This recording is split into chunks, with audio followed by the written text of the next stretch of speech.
A luminous face. Khadijih Bagum, the wife of the Bab, recalled that one day in the late afternoon, he came home earlier than usual. That evening, he said he had a particular task to attend to and asked that dinner be served earlier. She recounted, an hour later when the house was quiet and its occupants had gone to sleep, he rose from his bed and left the room. At first, I took no particular notice of his absence, but when it lengthened to more than an hour, I felt some concern. Then I went out to look for him, but he was nowhere to be found. Perhaps for some reason he had left the house, I thought. But, trying the street door, I found it locked from within, as usual.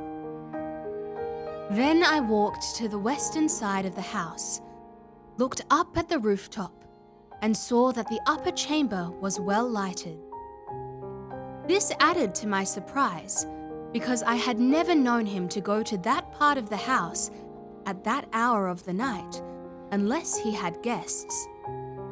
And he always told me when a visitor was expected. He had not said that he was to have a guest that night. So, with both astonishment and trepidation, I went up the steps at the northern side of the courtyard. There I saw him standing in that chamber, his hands raised heavenwards, intoning a prayer in the most melodious voice, with tears streaming down his face, and his face was luminous. Rays of light radiated from it. He looked so majestic and resplendent that fear seized me, and I stood transfixed where I was, trembling uncontrollably. I could neither enter the room nor retrace my steps. My willpower was gone, and I was on the point of screaming when he made a gesture with his blessed hands, telling me to go back. This movement of his hands gave me back my courage, and I returned to my room and my bed. Khadijih Bagum recounted what took place the following morning.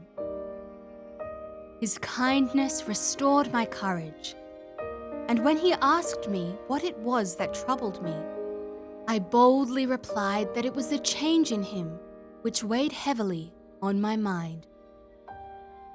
You are no longer the same person I knew in our childhood. We grew up together.